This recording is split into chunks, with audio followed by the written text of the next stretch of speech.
You used to hold that baby in your arms whenever you wanted. You were there for the first steps, the first words. You were the one who rocked them to sleep when their parents needed a break. And now you have to send a text message and wait. You have to ask permission. You get told, Saturday works, but only for 2 hours. Sometimes you get a yes. Sometimes you get silence. And sometimes you get a last-minute cancellation that ruins your whole week. If this sounds familiar, you're not alone. And you are not crazy for feeling hurt. My name doesn't matter. What matters is that I've spent over 40 years as a family psychologist, sitting across from grandparents just like you, people who love their grandchildren deeply, who would do anything for them, and who feel like they're being slowly pushed out of their own family. And I need to tell you something important before we go any further. This video is not going to teach you how to fight your daughter-in-law. It's not going to tell you how to win. Because if you try to win this, you will lose. And you'll lose the only thing that matters, your relationship with those grandchildren. What I am going to give you are 6 things you can actually do. 6 things that work. Not because they're easy, but because they're smart. And because after 4 decades, I've seen what happens to the grandparents who do these things versus the ones who don't. So stay with me. Every single one of these matters. But before we get to solutions, I want to stop right here and say something that nobody else is saying to you. This hurts. And it should hurt. Because what you're experiencing is real. There's a term we use in psychology, ambiguous loss. It's what happens when someone is still in your life, but you can't fully access them. They're not gone. But they're not yours to hold whenever your heart needs them. Your grandchild is right there, maybe 20 minutes away, and yet it feels like they're behind a wall you can't climb. That kind of loss is different from grief. With grief, there's a funeral. There's closure. People bring you casseroles and say they're sorry.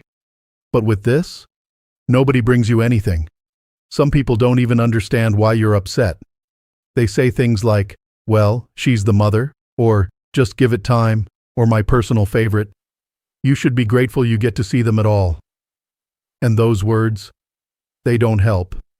They make it worse. I once worked with a grandmother. Let's call her Margaret. She was 67 years old. 2 grandchildren, ages 4 and 6. She lived 12 minutes from their house. And she was allowed to see them once a month, for 2 hours, always on a Saturday afternoon, always with her daughter-in-law present. Margaret told me, I feel like I'm visiting someone else's children. I sit there, and I watch the clock, and I know she's watching the clock too. And when my 2 hours are up, I get in my car, and I cry the whole way home. Margaret's pain was real. Your pain is real. And I'm not going to tell you to just get over it. What I am going to tell you is that there are things you can do. Real, specific, practical things. But first, and this is where I need you to stay with me even when it gets uncomfortable, we need to talk about some hard truths. Here's the first truth, and it's the one nobody wants to hear. Your daughter-in-law has the legal and moral authority to set boundaries around her children. She is their mother. And in the eyes of the law, in almost every state in this country, the parents get to decide who spends time with their kids, how much time, and under what conditions. You might disagree. You might think her rules are ridiculous. You might think she's being controlling. But disagreeing doesn't change the fact that she holds the cards. And the sooner you accept that, the sooner you can start working with reality instead of against it. Here's the second truth. Your son is caught in the middle. And if you force him to choose between his mother and his wife, I need you to hear this clearly, he will choose his wife. Not because he doesn't love you. Not because he's weak. But because she is his partner. She is the mother of his children. And his marriage has to come first. That's not a betrayal. That's how a healthy family works. And here's the third truth. And this one might sting the most. There may be a reason your daughter-in-law set these boundaries. A reason you haven't looked at yet. Maybe you said something once that she never forgot. Maybe you overstepped without realizing it. Maybe you criticized her parenting in front of the kids, or undermined a rule she set, or posted a photo of her children on Facebook without asking. I'm not saying you did anything terrible. I'm saying that sometimes the wall isn't built out of cruelty. Sometimes it's built out of self-protection. And if you want to take that wall down, you have to at least be willing to understand why it went up. Now that we've cleared the air, let me give you the 6 things that actually work. This is where everything begins. Most grandparents I work with come into my office in battle mode. They're keeping a list of offenses. They've talked to a lawyer. They've Googled grandparent rights at 2 in the morning. And they're ready to fight. And I always ask them the same question. What is your goal? Because if your goal is to be right, you can win that argument. You probably are right. You probably are a wonderful grandparent who would never harm those children. But being right and being effective are 2 very different things.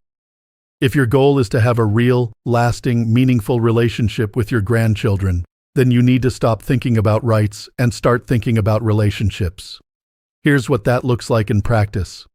Instead of saying, I have a right to see my grandkids, try saying, I want to understand what would make this work for everyone. What do you need from me? That one shift, from demanding to understanding, changes everything. Not overnight, but over time. This is the one most grandparents resist. And I understand why. You're angry with her. You feel like she's the problem.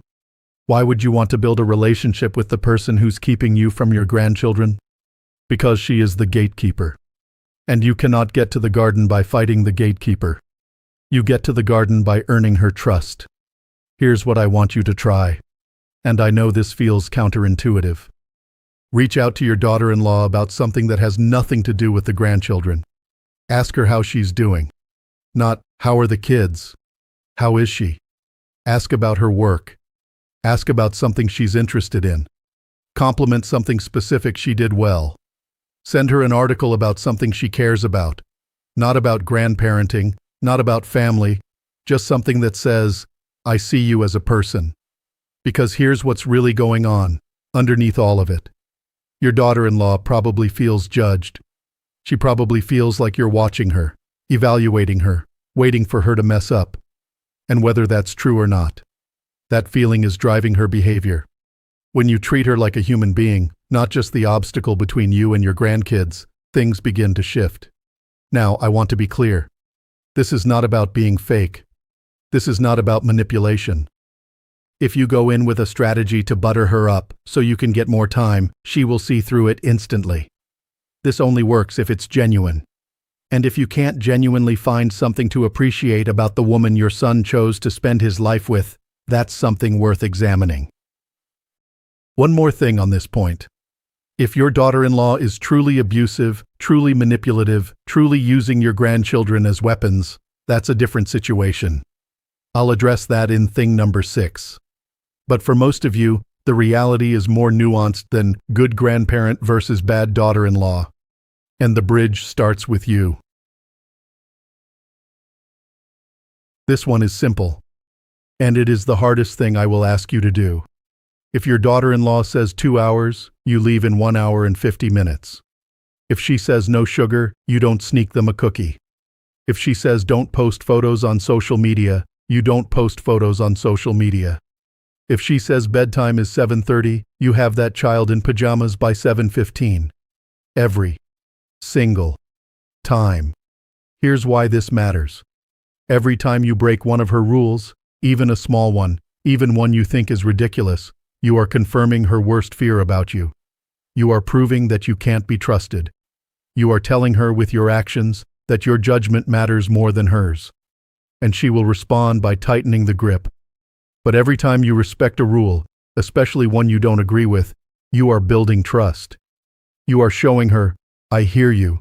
I respect your authority as the mother of these children. You can feel safe with me. And trust is the only currency that buys you more time. I had a grandfather tell me once, I followed every single one of her rules for 6 months. I didn't say a word. I showed up on time. I left on time. I did everything she asked. And then one Saturday, she called me and said, Dad, Would you mind picking the kids up from school on Wednesday? I have a meeting. And that was it. That was the crack in the wall. And it happened because I stopped trying to break the wall down and started showing her I could be trusted. That story stays with me. Because it's not just one story. I've seen it play out hundreds of times. Let me paint a picture I've seen too many times. Grandma calls her son on a Tuesday night. She's crying. She says, "I haven't seen the kids in 3 weeks. Your wife won't return my texts. You need to talk to her. You need to tell her this isn't right." And now her son is in an impossible position. He hangs up the phone, and he either confronts his wife, which starts a fight in his own marriage, or he doesn't, and now his mother feels abandoned by him too. This is a lose-lose situation, and you are the one creating it. Your son is not your lawyer. He is not your advocate. He is not your messenger. He is a husband trying to keep his family together. And every time you put him in the middle, you make his life harder and you push him further away. Here's what to do instead. Talk to your son calmly. Not from a place of crisis, not through tears, not with a list of grievances. Ask him a question that changes everything. Is there anything I'm doing that's making this harder? What do you need from me? That question takes courage, because you might not like the answer. He might say, "Mom, you criticize how she feeds the kids."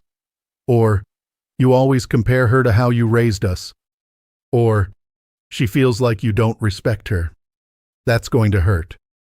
But that information is gold, because now you know what to work on. Now you have a roadmap. And notice what you're doing here. You're not asking him to fix his wife. You're asking him to help you become better. That's a completely different conversation. And it's one that doesn't put his marriage at risk. I'm going to ask you to do something right now that takes real honesty. I want you to look at yourself through your daughter-in-law's eyes. Not through your eyes. Through hers. When you come over, do you comment on the state of the house? Do you suggest different ways to discipline the kids?